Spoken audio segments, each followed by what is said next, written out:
This news is sponsored by St. Joseph Senior Secondary School, Panapur, Kadiyat, Bangra, Muzaffarpur.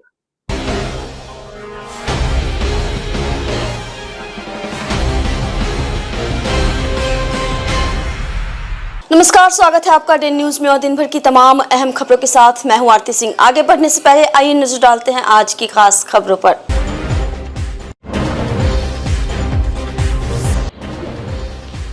Eid की तैयारी के बीच युवक की संदिग्ध मौत, परिवार में मचा कोहराम, परिजनों ने जताई हत्या की आशंका।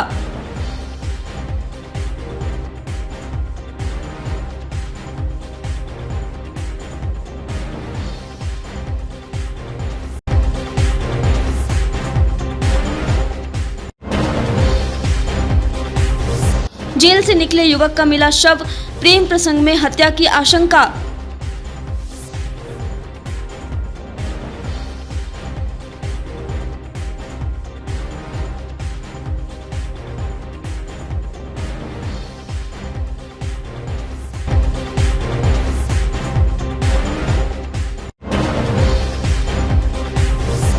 और मुजफ्फरपुर में बेकाबू स्कूल बस पलटी, कई छात्र घायल।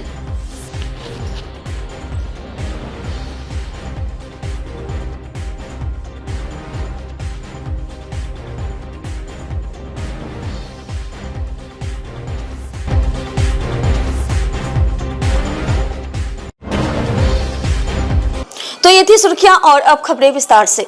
मुजफ्फरपुर के मिठनपुरा थाना क्षेत्र के कन्हौली नाका रोड में किराए के मकान में रहने वाले मोहम्मद इस्लाम का 17 वर्षीय पुत्र बाइक मिस्त्री रहमत रजा की संदिग्ध स्थिति में मौत हो गई। उसकी मां रिजवाना खातून ने बाइक रिपेयरिंग दुकानदार व उसके 3 स्टाफ पर पीट कर हत्या करने का आरोप लगाया है। घटना छोटी कल्याणी चौक से सटे बीबी जान लेन की है। बाइक मिस्त्री की संदिग्ध मौत की सूचना मिलने के बाद बुधवार को नगर डीएसपी 1 सीमा देवी व मिठनपुरा थानेदार राम इकबाल प्रसाद पुलिस टीम के साथ मौके पर पहुंचकर छानबीन की। वहां सीसीटीवी फुटेज को खंगाला गया।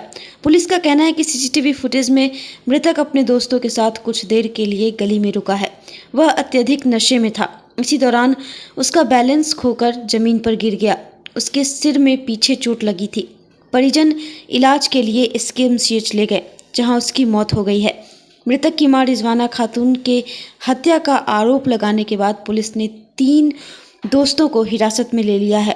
उसको थाने पर रखकर पूछताछ की जा रही है। पुलिस की पूछताछ में स्थानीय लोगों का कहना था कि मृतक युवक मंगलवार की शाम 4 बजे के आसपास अपने दोस्तों के साथ नशा कर रहा था। अत्यधिक नशे में होने के कारण वह सिर के बल पीछे गिर गया। उसके नाक व सिर से खून निकलने लगा। वह पानी मांगने लगा तो सामने वाले घर से एक महिला पानी का बोतल लाकर उसको पिलाई। इसके बाद दोस्त उसको घर पर ले गए। रिजवाना खातून का कहना है कि वे लोग मूल रूप से महाराजी पोखर के रहने वाले हैं। फिलहाल वे लोग कन्हौली नाका रोड में किराए के मकान में रहते हैं। उनका बेटा पानी टंकी चौक पर एक बाइक रिपेयरिंग दुकान में काम करता था। उसका मालिक पिछले 4 माह का वेतन रोक रखा था। पुत्र के मांगने पर ईद पर देने की बात कही थी, लेकिन रुपए नहीं दिया। मंगलवार की सुबह उसका बेटा को घर से दुकान के ही 3 स्टाफ बुलाकर ले गए। उसके साथ बुरी तरह से मारपीट की। सिर में गंभीर चोट आई। शाम 4:30 बजे उसको लाकर दूसरे माले पर कमरे में सुला दिया। बेटे के कान, नाक व सिर से खून निकलता देखकर उसको एम्बुलेंस में लादकर एसकेएमसीएच ले गए, जहां डॉक्टरों ने मृत घोषित कर दिया। डीएसपी टाउन 1 ने बताया कि सीसीटीवी की जांच में युवक अपने दोस्तों के साथ नशे की हालत में ठहरा है। इस दौरान गली में गिर गया है। उसके सिर में चोट लगी है। उसके दोस्तों ने घर पर छोड़ दिया है। पिटाई करने का कोई साक्ष्य नहीं मिला है। 3 दोस्तों को हिरासत में लेकर पूछताछ की जा रही है। परिजन के आवेदन पर वह सभी साक्ष्यों को देखते हुए आगे की कार्रवाई होगी। गुड्डू के दुकान पर गया, अरे बेटा को अरमान आके घर पर से लेके गया और वहाँ जो है दुकान पर से 4:30 बजे घर में अरमान, अरशद, आफ्ताब घर पे लाके छोड़ दिया। ऊपर ले जाके चढ़ाया और गुड्डू पहुँचवाया। गुड्डू हमरा बोला कि या तो पैसा 3 महीना का रुका था, पर्व करने के लिए पैसा मांगा, वो पैसा दिया नहीं। बोला 2-3 दिन बचा रहेगा ईद के तो तुमको देंगे, या तो तुम कब्रिस्तान जाएगा या पर्व करेगा। ऐसे वो गुड्डू बोला हमारे बेटा को। हमारा बेटा आज सुबह में 8 बजे निकला और 4:30 बजे आया और बस वही बेर हम तुरंत लेके डॉक्टरी में भागे। वहाँ लेके गए, बस वहीं जो ब्रेन पे मारे हुआ था, यहाँ से खून गिर रहा था, नाक मुंह से पूरा नस फट गया। और लेके गए वहीं मेडिकल में हमारा बेटा मर गया। कल मरा 6 बजे। कौन कौन मारा है? वही गुड्डू, आफ्ताब, अरमान, अरशद। ये लोग कौन है? ये सब जो है ना वो के दुकान का स्टाफ है 3 गो, और गुड्डू दुकान वाला। ये चारों मिलके हत्या किया मेरे बेटा का। है कि भागा हुआ है अभी? भागा है कि नहीं भागा वो नहीं मालूम, हम तो मेडिकल में थे अभी आए। अच्छा, घर पे आके क्या बोला वो जो घायल था? गुड्डू ना फोन पर हमको धमकी दिया था। गुड्डू फोन पर धमकी दिया था कि जाओ जो करना है कर लो, हमको पैसा होगा तो देंगे। 2-3 टाइम दिया, नहीं दिया। उसके बाद हमारे बेटा को अरमान ले गया बुला के दुकान पर। सब दिन 9 बजे जाता था, कल 8 बजे ले गया। 8 बजे ले गया और 4:30 में हमारे बेटा को पकड़ धकड़ के हुआ ऊपर पहुंचवाया। अब बस ओजमा से जो है 2 तल्ला पर पहुंचवाया। हमारा बेटा गिर गया, हम लेके घर में गए, जब तक ये लोग भाग गया, जब तक ये लोग चला गया। घर पे आके जो मृतक है कुछ बोला भी था कि हमको मारा हो रहा है, कुछ ऐसा बोला है कि हमरे सब मिल के मरको हुआ दुकान पर। सब मिलके मारा। दुकान पर मारा भी और धमकी भी दिया, किसी को कहे बेटा आज तो तुम मरिए जाबे, कहना नहीं किसी को। रोड का भी इस्तेमाल किया? हाँ, पूरा इस सब में मार था, सब नाखून उखून सब नोचाना था, गर्दन उर्दन सब में था। हमारे बेटा के मारा, रोते हुए खून गिरते हुए आया हमारा बेटा, बोल रहा था। वही फिर हम लेके भागे बेटा को। ईद की तैयारी में था वो? जी हाँ, बेटा का इसकी 3 महीना से बेटा को पैसा नहीं दे रहा था, काम करता था। बोला कुछ ईद के 3-4 दिन बचेगा अब तब देंगे, या तो तुम तैयारी करके मरेगा या तो तुम ईदें मनाएगा।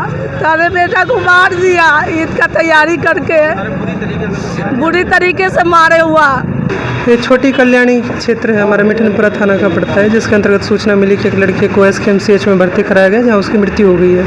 तो हम लोगों ने CCTV अवलोकन किया है। वो लड़का नशे की हालत में अपने दोस्तों के साथ यहाँ इस गली में 10-15 मिनट ठहरा है। उसी दौरान वो अपने से ही गिर गया है, जिससे सर में चोटें आई और उसके मित्रों ने उसको घर पे छोड़ दिया। घर पे जाके उसके परिजनों के द्वारा जैसे बताया गया है कि वो कुछ देर सोया भी है। उसके बाद उसको इलाज के लिए जब उसको असहज महसूस होने लग गया तो उसको हॉस्पिटल में एडमिट कराने के लिए एम्बुलेंस बुलाई गई और एम्बुलेंस में अस्पताल जाने के क्रम में ही उसकी मृत्यु हो गई है। लोग बता दें कि बकाया राशि मांगने को लेकर पिटाई की गई परिवार वालों? नहीं, पिटाई जैसा कोई साक्ष्य भी है नहीं। CCTV फुटेज बिल्कुल क्लियर है कि वो अपने से सोते गिरा है। और जब परिजनों का जो है आवेदन है उसमें उनका है कि किसी से 3000 रुपये बकाया थे, उन्होंने काम के लिए बुलाया था, लेकिन हमने वहाँ भी जांच हमारी जारी है, वहाँ वो काम करके नहीं आए, खाली करके हम जाके आते हैं, उतनी सूचना वहाँ से प्राप्त हुई। बाकी आगे हम अनुसंधान कर रहे हैं। कुछ लोगों को डिटेल भी किया गया पूछताछ? उन्हीं दोस्तों को कोई किया गया जो उसके साथ थे, तो उनसे पूछा जा रहा है कि किस तरह से पूरा घटनाक्रम हुआ है। तो सभी साक्ष्यों को देखते हुए हम आगे कार्रवाई करेंगे। मुजफ्फरपुर के गायघाट थाना क्षेत्र के मैठी टोल प्लाजा के पास एक बगीचे में युवक का शव मिलने से इलाके में सनसनी फैल गई। बताया जा रहा है कि वह हाल ही में लड़की के अपहरण मामले में जेल गया था और बेल पर बाहर आया था। बीते 2 दिन पहले काम के लिए निकला था, जिसके बाद बुधवार को उसका शव मिला। घटना की जानकारी के बाद मौके पर पहुंची पुलिस मामले की जांच में जुटी हुई है। मृतक युवक की पहचान पियर थाना क्षेत्र के मोहनपुर गांव के निवासी प्रिंस कुमार के रूप में की गई है। प्रेम प्रसंग में हत्या की आशंका जताई जा रही है। फिलहाल पुलिस सभी बिंदुओं पर जांच कर रही है। ये हम लोग अनुसंधान कर रहे हैं। सबसे पहले तो उसकी पहचान हम लोग किए तो ये पता चला कि पियर थाना अंतर्गत मोहनपुर गांव का ये निवासी है और पूर्व में 149-24 पियर थाना क्रम संख्या 149-24 में इसने आत्मसमर्पण किया था। ये एक लड़की का मामला था, लड़की का अपहरण किया गया था, जिसमें कि लड़की ने बताया था कि वो हमको बहला फुसला कर ले गया था। उस पर कांड दर्ज हुआ था, कांड सत्य भी हुआ था और ये जेल में ये कोर्ट में माननीय न्यायालय में आत्मसमर्पण किया था, तो इसे जेल जाना पड़ा था। अभी 3-4 दिन पहले बेल पर आया था, घर आया था और ये ट्रक पर बालू का काम करता था। बालू लाने ले जाने वाले ट्रक पर ये मजदूरी करता था।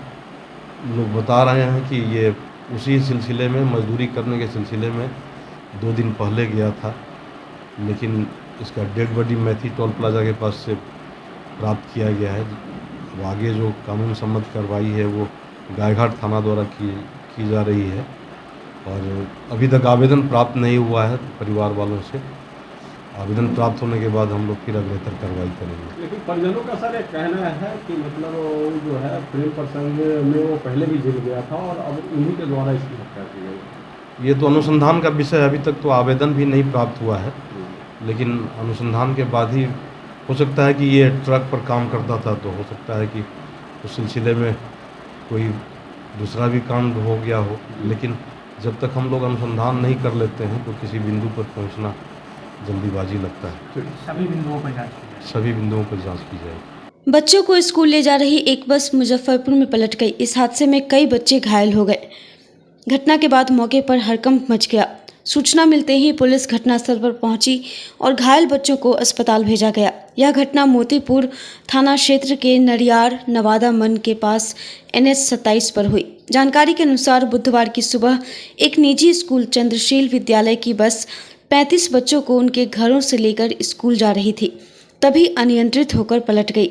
इस घटना में कई बच्चे घायल हो गए, जिससे मौके पर अफरा तफरी मच गई। सूचना मिलते ही मोतीपुर थाने की पुलिस घटनास्थल पर पहुंची और स्थानीय लोगों की मदद से सभी बच्चों को बस से निकालकर इलाज के लिए भेजा गया। पुलिस मामले की जांच कर रही है। DSP पश्चिमी ने बताया कि बस कैसे पलटी इसकी जांच की जा रही है। किसी बच्चे को गंभीर चोट आने की सूचना नहीं है। बस ऑटो को बचाने ड्राइवर स्टेरिंग मोड़ बस उधर नाम गिर गया जाके हम लोग ऑटो को बचाने में हुआ है। कितने बच्चे थे आप लोग बस में? 18 से 20। इधर से आ रही थी बस? मोतीपुर पर। आपका घर कहाँ है? मोतीपुर। मोतीपुर से सभी बच्चे को लेकर बस आ रही थी। कहाँ पे घटना हुआ है? नरियार के पास में। तो बस से मतलब पलट गई थी क्या? आई स्टेरिंग में उसका पलट गया। ऑटो को बचाने के चक्कर में। बस स्पीड भी थी? ज्यादा स्लो मोशन अरे थे स्कूल के लिए बच्चे को लेकर। इधर से ठीठा से गाड़ी चलती है, घाटी आती है। मतलब बच्चे को लेकर के आ रहे थे। कैसे घटना हो गया, कहाँ पे हुआ ये घटना? ऑटो अचानक से इसके सामने आ गया, उसी को बचाने के चक्कर में ये पलटी मार। कहाँ पे, किस जगह पे? पानापुर में। कितने बच्चे? बच्चे 20 के करीब थे। क्या स्थिति है बच्चे लोग? बच्चे सब ठीक ठीक है। चालक भी ठीक।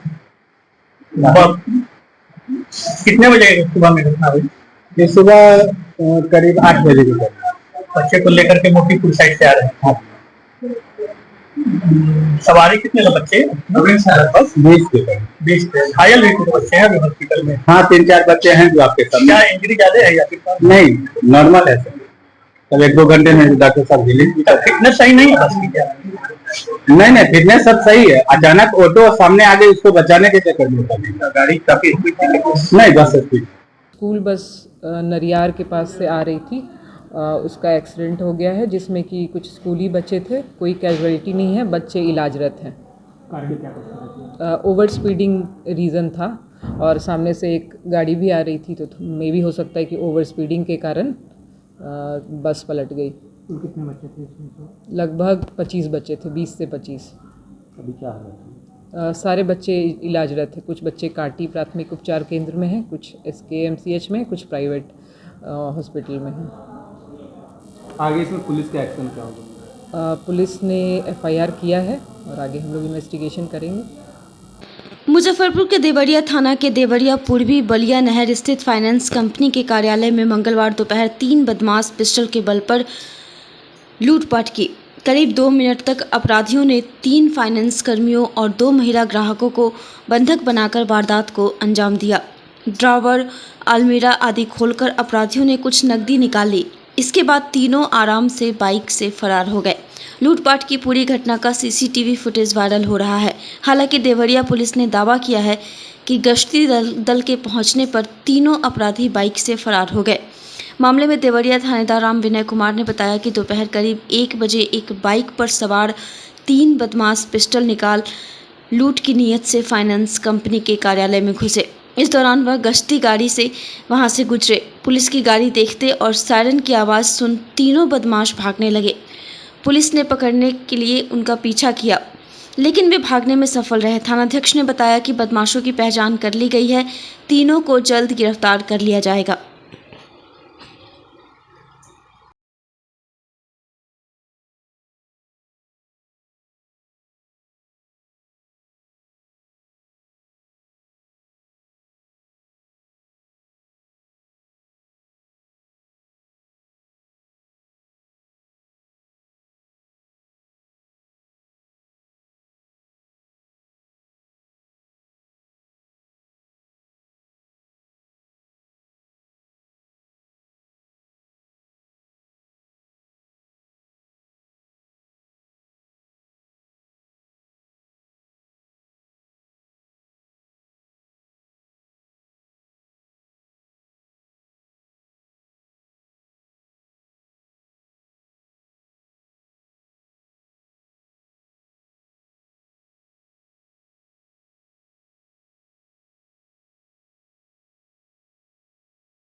बुधवार को मुजफ्फरपुर के नगर थाना परिसर में डीएसपी टाउन 1 सीमा देवी की अध्यक्षता में रमजान के अलविदा जुमा और ईद को लेकर शांति समिति की महत्वपूर्ण बैठक आयोजित की गई। नगर डीएसपी की अध्यक्षता में थाना परिसर में हुई इस बैठक में हिंदू मुस्लिम समाज के लोगों के साथ शांति समिति के सदस्य शामिल हुए।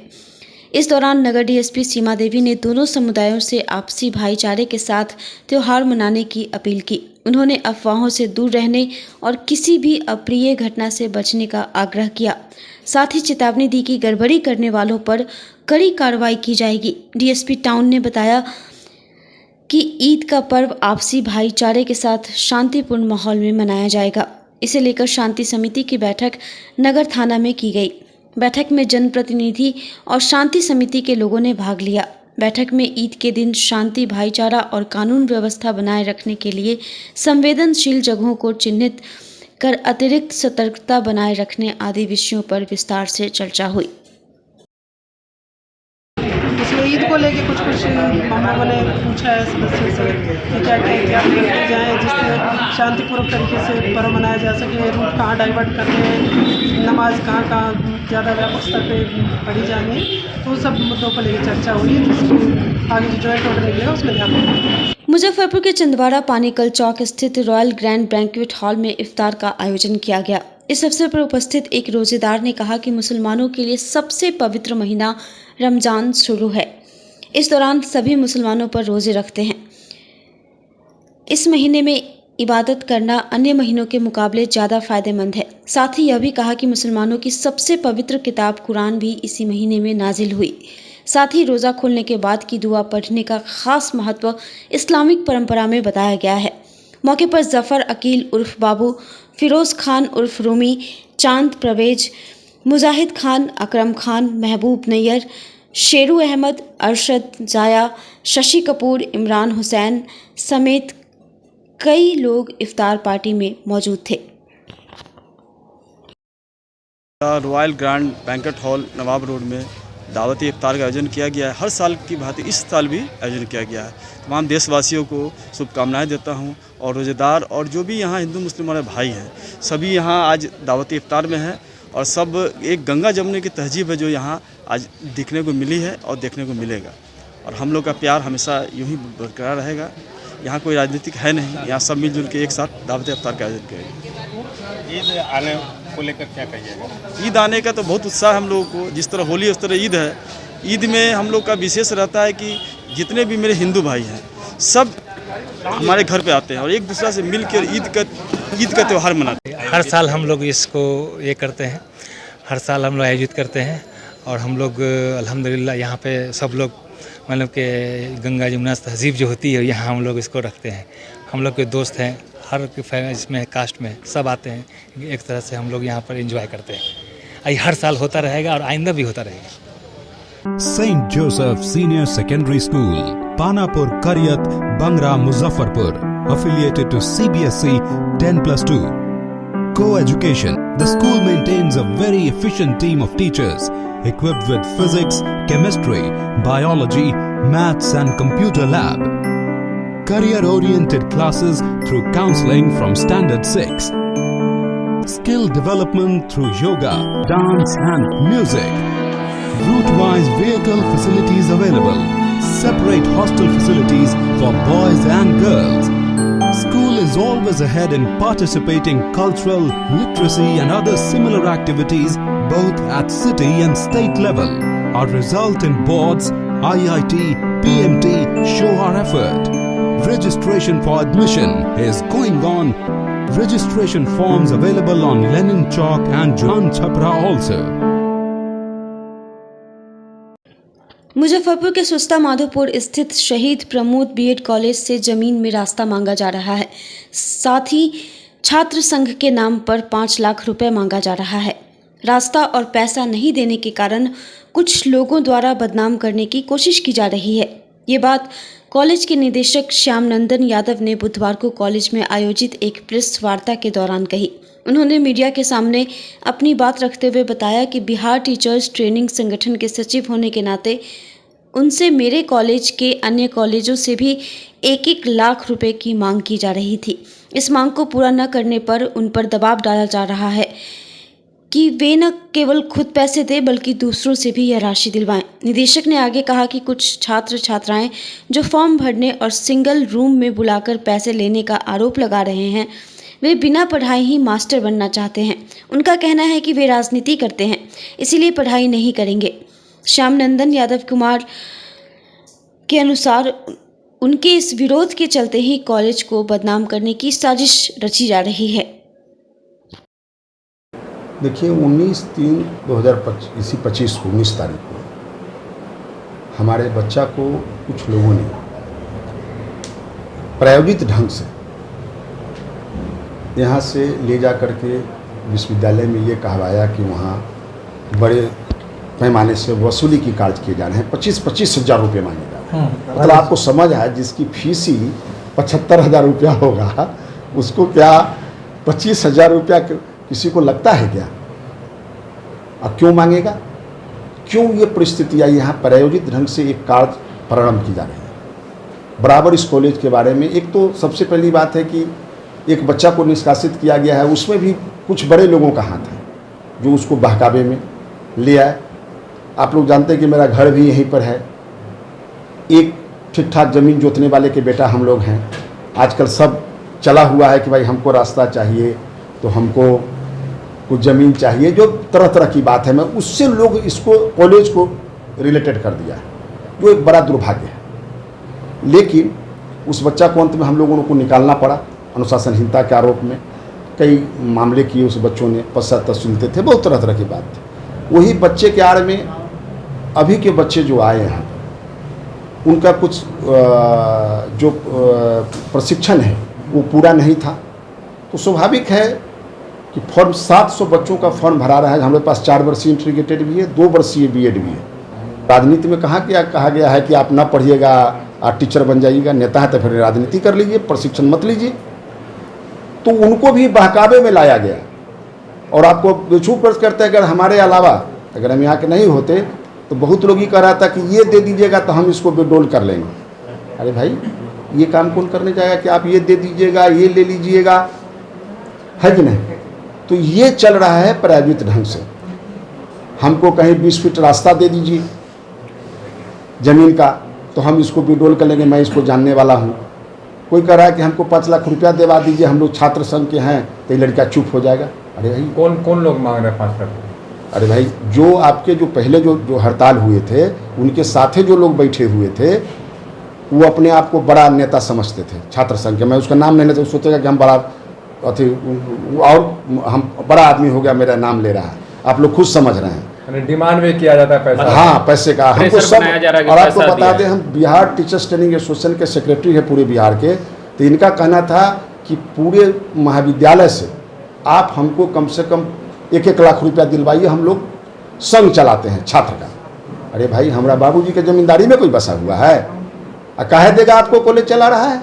तो वो विश्वविद्यालय में ये तांडव मचाए कि यही आदमी को गिरफ्त में ले लेते हैं ताकि सबसे दिलवाएगा, ये भी देगा।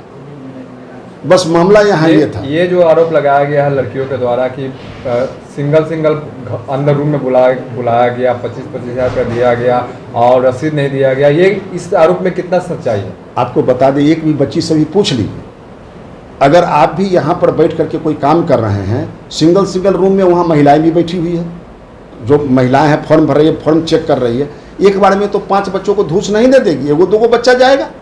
और जो आरोप लगाई है वो लोग भी अभी आई हुई है, मुंह बांध करके क्यों बोलती है? खोलिए ना भाई, अगर सच्चाई है तो। आपको बता दें, जो विश्वविद्यालय में आवेदन दिया गया है फेक विद्यार्थी है, उसमें से कुछ विद्यार्थी हमारा जरूर है, अब बाकी फेक है, सिर्फ नाम लिख दिया, रोल भी नहीं लिखा, मतलब कहीं ना कहीं बदनाम, सिर्फ बदनाम करने के लिए। फेक विद्यार्थी अपना कहीं से ले लिया, बदनामी कर रहा है भैया, पैसे के लिए, पैसे के लिए। कहाँ हो गया है आपका संस्थान? ये माधोपुर सुस्ता में है, समझ गए? हाँ, ये हाँ शहीद प्रमोद बीएड कॉलेज।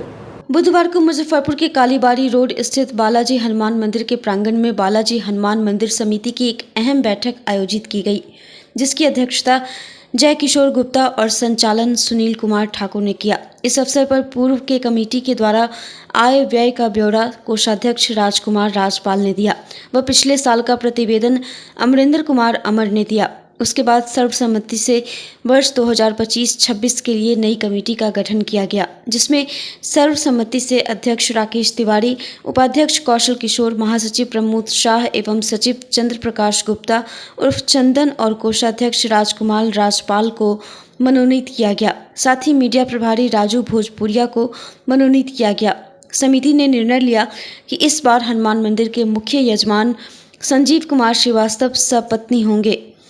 इस दौरान मुख्य पुरोहित उपेंद्र कुमार मिश्रा ने कहा कि रामनवमी के अवसर पर बालाजी हनुमान मंदिर में 9 दिवसीय कार्यक्रम का आयोजन किया जाएगा, जिसमें मुख्य रूप से अष्टमी को रामधुन प्रारंभ होगी, जो रामनवमी के दिन समाप्त होगी। उसके बाद भारी संख्या में महिलाओं के द्वारा हनुमान ध्वजा शोभा यात्रा निकलेगी, जो शहर के मुख्य मार्ग से होते हुए पुनः बालाजी हनुमान मंदिर पहुंचकर समाप्त होगी। उसके बाद संध्या में महाआरती एवं महाभंडारा का आयोजन किया जाएगा। बैठक में शिव शंकर प्रसाद साहू उर्फ राजू, पंकज सिंह, मनोज श्रीवास्तव, विश्वनाथ शाह, प्रमोद कुमार, गौतम कुमार मुख्य रूप से शामिल हुए।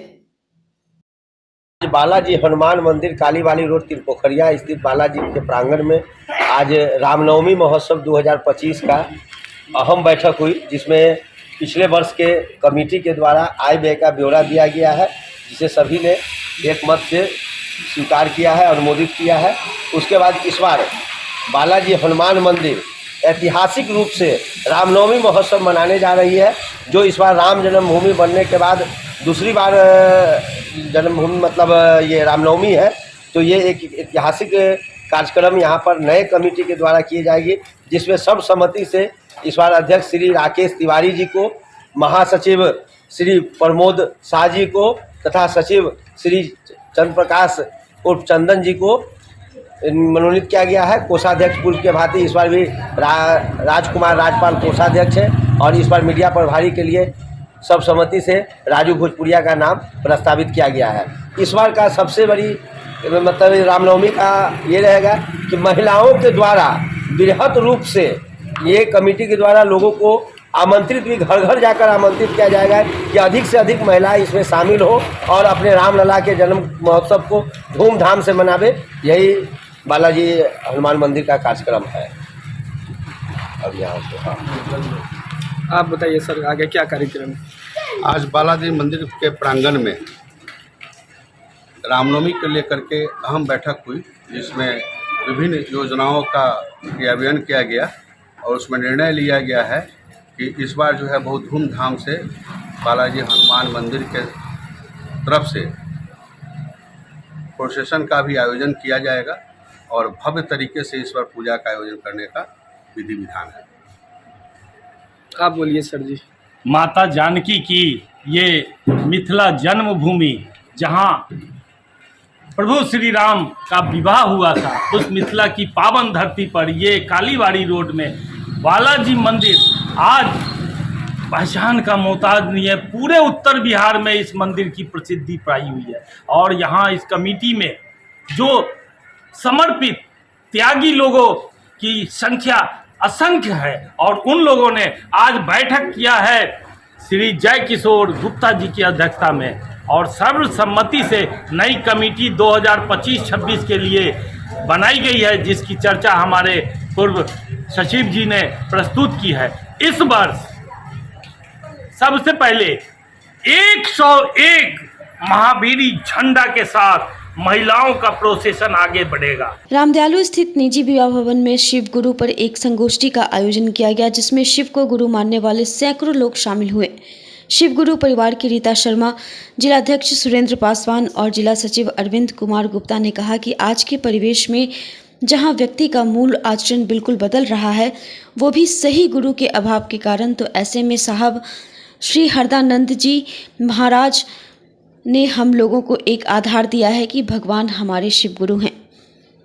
इनको हमें प्रणाम और नमन करना चाहिए और उनके बताए गए मार्ग पर चलना चाहिए। इसी के विस्तार के लिए समय समय पर महोत्सव या संगोष्ठी हुआ करते हैं। तो आज जो संगोष्ठी हो रही है, साहब श्री के पुत्र वधू का आगमन हुआ है। इनका विषय है पर्यावरण संरक्षण। जैसे शिव की विशेषता है आध्यात्म है, जो चतुर्दिक विकास होता है। अध्यात्म का मतलब सिर्फ धार्मिक नहीं होता है, बल्कि पूरे समाज का विकास होता है। आज के समय में सबसे ज्वलंत मुद्दा पर्यावरण का कम होना है। इसलिए हम लोग पर्यावरण को कैसे बचाएं, कैसे पर्यावरण में संतुलन लाएं, इस पर चर्चा कर रहे हैं। का आयोजन है शिव गुरु संगोष्ठी। शिव चर्चा के बारे में आप लोग जरूर इधर उधर देखे होंगे, सुने होंगे, इसके बारे में आपको जानकारी मिली। आज के परिवेश में जहाँ व्यक्ति का मूल आचरण बिल्कुल बदल रहा है सही गुरु के अभाव के कारण, तो ऐसे में साहब श्री हरिंद्रानंद जी ने हम लोगों को एक आधार दिया कि भगवान शिव गुरु हैं, उनको अपना गुरु बनाया जा सकता। और उसी के विस्तार के लिए समय समय पर महोत्सव या संगोष्ठी हुआ करते हैं। तो अभी जो यहाँ संगोष्ठी हो रही है, तो वो संगोष्ठी साहब श्री तो अब हम लोग के रहे नहीं, IAS ऑफिसर थे साहब श्री हरिंद्रानंद जी, आप लोग जानते होइएगा। उनकी पुत्र वधू का यहाँ आगमन हुआ है और इसका विषय है पर्यावरण संरक्षण। जैसे शिव की शिष्यता है भैया, तो शिव की शिष्यता आध्यात्म जो है वो चतुर्दिक होता है। आध्यात्म का अर्थ केवल धार्मिक विकास नहीं होता, आध्यात्म का अर्थ है पूरे समाज का विकास। तो आज सबसे ज्वलंत मुद्दा इस समाज के लिए है पर्यावरण का डाउनफॉल, है कि नहीं है? तो जो शिव का शिष्य होगा वो शिव की सृष्टि को बचाने के लिए कैसे नहीं काम करेगा, करेगा ही करेगा। तो कैसे हम लोग पर्यावरण को बचाएं, कैसे पर्यावरण में संतुलन लाएं, उसी विषय पर आज यह संगोष्ठी रखी गई है। और यह मात्र शिव शिष्यों की वाणी में नहीं है। आप अगर मुजफ्फरपुर में अगर आप देखिएगा, तो शिव शिष्यों के बहुत सारे कार्य पर्यावरण से संबंधित आपको दिखेंगे। जैसे अखाड़ा घाट रोड पर हम लोगों ने पूरा डिवाइडर पर पेड़ लगाए हुए हैं, उसको कोड़ना, खोदना, पानी पटाना, ब्रह्मपुरा साइड में। एक छोटा सा सवाल है, हाँ, समाज के लोगों से क्या अपील करना चाहते हैं? समाज के लोगों से हम यही अपील करना चाह रहे हैं कि जब भगवान शिव की देखिए, आज समाज इतने अधिक धार्मिक आडंबर के बीच फंस चुका है। और तो ऐसे में भगवान शिव की पूजा तो हम लोग करते ही हैं, देवघर जाते हैं, कांवड़ चढ़ाते हैं, गरीब स्थान जाते हैं। तो जब भगवान के रूप में उनको पूजते ही हैं, तो क्यों नहीं उनको गुरु मानकर उनके गुरु स्वरूप को भी आजमाया जाए। और अब आजमाना शेष नहीं भैया, आजमाना आप लोगों के लिए ही शेष होगा। समाज तो काफ़ी हद तक जुड़ चुका है, परिणाम ले चुका है। फ़ायदा की बात जहाँ तक है, हमारे आपके इस संसार में 584 गुरु पंथ चल रहे हैं। सबसे पीछे ये शिव शिष्य परिवार चला और यहाँ लोगों का उन्नयन हो रहा है। उसके शरीर जो भी थे, कल का वह स्थिति जो था वह बदल रहे हैं। शिव को गुरु मात्र मान लेने से उनके जीवन का हर कुछ जो वह चाहते थे वह मिल रहा है उनके मनोकूल। और रह गया समाज की बात, तो हम लोग समाज को यह सूचना देना चाह रहे हैं कि वह भगवान शिव जगत गुरु हैं, उनका शिष्य बना जाए। शिष्य बन करके हमारे आपके जीवन में परिवर्तन हुआ है, होते रहेंगे। हो रहा है आपको ये कौन सा जगह है ये? हाँ, चंद्र बिरला। ऑल इंडिया किसान खेत मजदूर संगठन ने बुधवार को अपनी मोती झील स्थित कार्यालय सभागार में खेती किसानी पर पूंजीपतियों के बढ़ते शिकंजे विषय पर एक परिचर्चा का आयोजन किया। इस कार्यक्रम के मुख्य वक्ता संयुक्त किसान मोर्चा के राष्ट्रीय नेता व संगठन के राष्ट्रीय अध्यक्ष सत्यवान और महासचिव शंकर घोष रहे। संगठन की बिहार राज्य कमेटी के सदस्य लालबाबू राय ने बताया कि परिचर्चा में किसानों के खिलाफ बनाए गए 3 काले कानूनों पर भी विस्तार से चर्चा हुई। उन्होंने केंद्र सरकार पर वादा खिलाफी का आरोप लगाते हुए कहा कि सरकार ने काले कानूनों को हटाने के बजाय उन्हें और खतरनाक रूप में लागू कर दिया। इस मुद्दे पर गहन विचार विमर्श किया गया। आज यहाँ पर बिहार स्तर के किसानों की एक परिचर्चा आयोजित की गई है, जिसमें मुख्य विषय है खेती किसानी पर पूंजीपतियों के बढ़ते शिकंजे। और इसमें खासकर पिछले दिनों जो किसान विरोधी 3 काला कानून के खिलाफ दिल्ली के विभिन्न बॉर्डरों पर किसान संघर्ष किया, 750 किसानों ने शहादत दिया। शहादत के बाद मोदी सरकार को झुकाने का काम किया। मोदी सरकार किसान आंदोलन के दबाव में पीछे हटी और वादा की कि किसान विरोधी 3 काला कानून वापस लेंगे, नई बिजली बिल 2020 को वापस लेंगे और साथ ही साथ देश भर में जो किसानों पर आंदोलन हुआ है, आंदोलन के दौरान जो मुकदमा हुआ है, उन किसानों पर जो मुकदमा है उसको वापस लेंगे। लेकिन इसमें मोदी सरकार ने वादा खिलाफी किया, किसान विरोधी 3 काला कानून वापस लिया। उसके बाद जो भी मांगनी थी वो नहीं माना।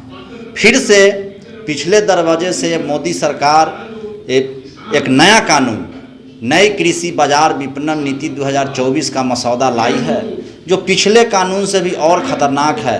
पूरे खेती पर कारपोरेट का कब्जा हो जाएगा, क्योंकि आप जानते हैं कि आज पूरी दुनिया की संपत्ति पर एक पूंजीपति कब्जा किए हुआ है। एक खेती किसानी जो बची हुई है, जो अन्न किसान पैदा करते हैं और देश की उपभोक्ता उसको खरीद करके खाते हैं, उस पर भी कब्जा करना चाहते हैं। इसी को लेकर के आज यहाँ पर परिचर्चा आयोजित है। इस परिचर्चा में किसान लोग बहुत सारे सवाल को रखे हैं। वो हमारे संयुक्त किसान मोर्चा के प्रमुख घटक ऑल इंडिया किसान मजदूर खेत संगठन के राष्ट्रीय अध्यक्ष कॉमरेड सत्यवान और महासचिव शंकर घोष यहाँ आए हैं। वो इस पर विचार करेंगे और जो किसान सवाल किए हैं उसका जवाब देंगे और फिर से बिहार के अंदर में किसान आंदोलन को हम लोग निर्मित करेंगे। इसी उद्देश्य से आज यहाँ इस परिचर्चा को आयोजित किया। मुजफ्फरपुर के मिठनपुरा पानी टंकी के समीप श्री मोबाइल इंडिया शोरूम में ओप्पो कंपनी ने अपने लेटेस्ट स्मार्टफोन F29 सीरीज़ को एक समारोह के दौरान लॉन्च कर दिया है। ओप्पो F29 5G और Oppo F29 Pro 5G company के नए स्मार्टफोन हैं। ओप्पो के इन स्मार्टफोन में 6500 mAh तक बड़ी बैटरी और 50 MP प्राइमरी रियर कैमरे जैसे फीचर्स दिए गए हैं। ओप्पो F29 में 8 GB और ओप्पो F29 Pro 5G में 12 GB तक रैम ऑप्शन दिए गए हैं। इस लेटेस्ट स्मार्टफोन की सबसे ख़ास बात यह है कि पानी के अंदर भी अच्छी तरह कवरेज करता है। इसके साथ इस फ़ोन पर आप सब्जी भी काट सकते हैं, फ़ोन को कील ठोकने का भी काम कर सकते हैं। यदि आपका फ़ोन गंदे पानी में गिर गया तो आसानी से वॉश कर उसको उपयोग कर सकते हैं। इस लेटेस्ट स्मार्टफोन में ऐसी कई खूबियां हैं जो कम बजट में आपको उपलब्ध कराती हैं। इन फ़ोन्स को AI लिंक बूस्ट टेक्नोलॉजी और हंटर एंटीनिया आर्किटेक्चर के साथ लॉन्च किया गया है। ओप्पो के F29 5G स्मार्टफोन के 8 GB रैम और 128 GB स्टोरेज वेरिएंट की कीमत 23,999 रुपये है। वहीं 8 GB RAM 256 GB storage variant का दाम 25,999 रुपये से शुरू है। डिवाइस को ओप्पो इंडिया के ई-स्टोर पर प्री ऑर्डर के लिए उपलब्ध कराया गया है। फ़ोन की सेल 27 मार्च से शुरू होगी। हैंडसेट को ग्लेशियर ब्लू और सॉलिड पर्पल कलर में लिया जा सकता है। ये कंपनी ने हमारे शॉप पे इस प्रोडक्ट के लिए आज लॉन्चिंग इवेंट रखा है, जिसमें ये बोला है कि मैंने जितना जी मैं बता रहा हूँ वो सारे कुछ आप अपने हाथों से अपने कस्टमर के हाथों से करके देख के दिखा के दीजिए। तो मैं आज उसी से सारी चीज़ को मैं टेस्टिंग कर रहा हूँ। जब मेरे यहाँ आप देख रहे होंगे सारे प्रोडक्ट रखा हुआ है जिस चीज़ के लिए फ़ोन जाना जाता है, जो स्पेशली जाता है। जैसे मैं अभी आपको कुछ दिखलाऊंगा, जैसे कि ये देखिए एक गजल है, ये मोबाइल है, ये ओप्पो देख सकते हैं, और ये ऑन फोन है, ऑन है। अब मैं इस फ़ोन पे देखिए, मैं आपके सामने ये है, कभी हम लोग कोई इस पर देख ले सकते हैं आप, कोई टेम्पर ग्लास, कोई स्क्रीन गार्ड कुछ भी नहीं लगा हुआ है, कुछ भी नहीं लगा हुआ है, ठीक है। इसके साथ हमको इसमें अगर कुछ भी कटिंग करना है तो घर में मुझे ना हमको टाइल्स पे या किचन में हमको काटना पड़ता है, हम इस चीज़ को अगर उसकी जगह पे हम चाहे तो इसको यूज कर सकते हैं।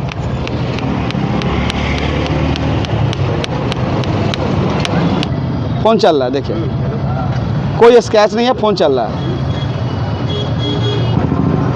इस फ़ोन में आप देख सकते हैं कोल्ड ड्रिंक। हम लोग क्या होता है ना, कभी दोस्तों के साथ, फैमिली के साथ घर में या रेस्टोरेंट में रहते हैं, बैठे वहाँ पे हम लोग फ़ोन बात करते हैं, फिर टेबल पर रख देते हैं, अचानक किसी वेटर आया, किसी के हाथ से लग गया, कोल्ड ड्रिंक गिर गया, किसी भी तरह के प्रकार का जूस रहा गिर गया, तो क्या उससे क्या होता है, मेरा फ़ोन डैमेज होता है, मेरा फ़ोन ख़राब हो जाता है, कंपनी इस पर सर्विस नहीं दे पाती है। यह चीज़ मैं आपको यहाँ पर देखिए, कोल्ड ड्रिंक है, एक फ़ोन है, ऑन है, आपको दिखाए हैं, देख सकते हैं। मैं देखिए यहाँ पर इसको डालूँगा,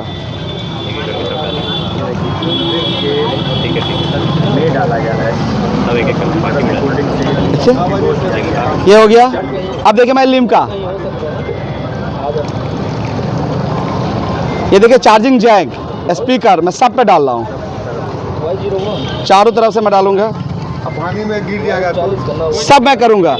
अभी आपके हाथों से भैया पानी में डलवाऊंगा आज। देखिए ये स्प्राइट,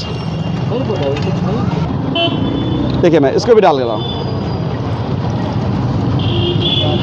इसके दोनों साइड से डालूंगा, स्पीकर साइड से भी करिए, स्पीकर साइड से भी हम डालेंगे कि स्पीकर हो, चार्जिंग जैक हो, किसी में चला जाता है, ये सिखाता था। ये देखिए कुछ भी नहीं होगा। अब इसमें से डाल दीजिए, इसको इसमें डाल दीजिए, मोबाइल को इसमें डाल के छोड़ दिए। देखिए आप ये चीज़ आपको इसमें अंडर वाटर देखिए पूरे किसी भी तरह का रख दिए, और ये लिमिट टाइम भी नहीं है कि ऐसा हाँ 2 मिनट, 4 मिनट, 5 मिनट, आप चाहे तो आधा घंटा छोड़ सकते हैं, 1 घंटा छोड़ सकते हैं। इसकी प्राइस आपका जो आपका अपने 23,999 से इसका स्टार्ट है प्राइस। इसमें 2-3 वेरिएंट आएगा, 2-3 मॉडल आएगा, ये 29 प्रो का क्या आएगा, इसमें ये चीज़ है। उसके अलावा हम लोग घर में क्या होता है, किचन में क्या होता है, बच्चे लोग हैं कभी कभी होगा, या महिला लोग, लेडी लोग हैं, हम लोग आपको एक चीज़ और दिखाना दें। यहाँ पे देखिए अभी हमें यहाँ गैस जल रहा है, मेरा गैस जल रहा है, एकदम लाइव दिखाइए, ठीक है, पानी उबल रहा है, मैगी बन रहा है। देखिए इस फ़ोन को हम इस चीज़ गर्म पानी में, गर्म आपको मैगी उबलते हुए चीज़ में, जिसमें हम अपना हाथों छू नहीं सकते हैं, उस चीज़ में हम इस फ़ोन को डाल रहे हैं। ये है ओप्पो का F29 सीरीज, ये देखिए अब आपको, अरे ये देखिए पानी में मैगी में देखिए तल रहे हैं हम लोग, मोबाइल को तल रहे हैं, ये देखिए मोबाइल भी बन रहा है। ये देखिए देखते हैं इसके प्लास्टिक का क्या होता है, क्योंकि बॉडी जो इस पे सिम है वो प्लास्टिक की होती है। ये देखिए अब हम इसको लेके, फिश भी है, बेटा फिश है, गैस बंद कर, इसमें मछली भी है, फिश है। अब ये अंडर वाटर काम कर रहा है, देखिए अंडर वाटर काम कर रहा है। इसमें सिम है क्या लगा हुआ? सिम लगा हुआ, कॉल का नंबर है किसी के पास? मुजफ्फरपुर के तुर्की मनियारी छाजन स्थित RDJM medical college and hospital में अब मरीजों की मुफ्त सर्जरी की सुविधा शुरू हो गई है।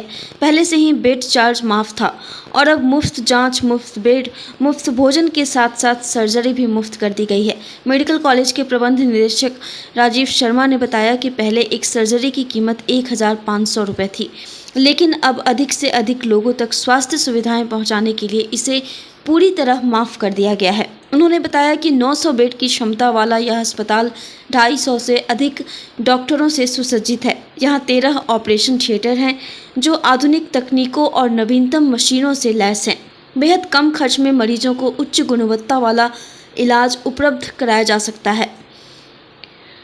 गौरतलब है कि पिछले 4 वर्षों से इस कॉलेज में MBBS की पढ़ाई भी चल रही है, जहां वर्तमान में 600 से छात्र छात्र छात्राएं चिकित्सा शिक्षा प्राप्त कर रहे हैं। वहीं संस्थापक मनोज कुमार ने बताया कि इमरजेंसी या आईसीयू में दवा छोड़कर किसी प्रकार का पैसा नहीं लगता है। आईसीयू या इमरजेंसी में भर्ती मरीज का इलाज, बेड चार्ज, डॉक्टर और नर्सिंग सभी प्रकार की सुविधा मुफ्त उपलब्ध कराई जाती है। साथ ही ऑपरेशन, जांच, अल्ट्रासाउंड भी बिल्कुल मुफ्त होता है। मरीज का भोजन मुफ्त में उपलब्ध कराया जाता है। मौके पर कॉलेज के प्राचार्य प्रोफेसर डॉक्टर मनोज कुमार, शिक्षा निदेशक प्रोफेसर डॉक्टर मनोज कुमार, प्रशासनिक पदाधिकारी मनीष कुमार, चिकित्सा अधीक्षक प्रोफेसर डॉक्टर राजेश कुमार तिवारी, सहायक अधीक्षक डॉक्टर YM सिंह सहित अन्य मौजूद थे।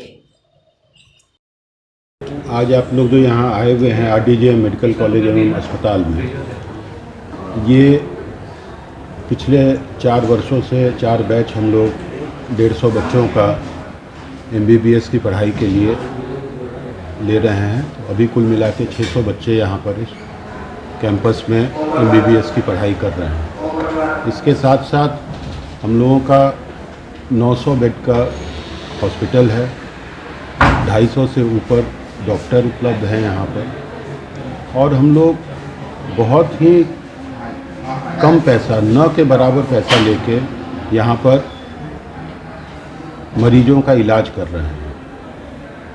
मुझे आप लोगों को बताते हुए खुशी हो रही है और आप लोगों के माध्यम से आम जनता को बताने की इच्छा है कि कॉलेज प्रबंधन ने, कॉलेज के चेयरमैन श्री सुरेश शर्मा जी ने, हमारे गार्जियन और इस कॉलेज के संस्थापक डॉक्टर मनोज कुमार जी ने और कॉलेज प्रबंधन से जुड़े सभी सदस्यों ने ये निर्णय लिया है कि अब से यहाँ पर जो हम लोग जो मरीज भर्ती होते हैं उनके लिए हम लोग,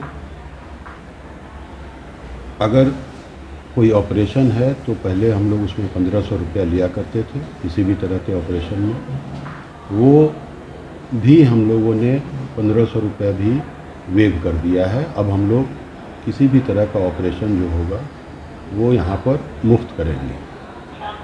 इस हॉस्पिटल में 900 बेड के अलावा लगभग 13 ऑपरेशन थिएटर हैं।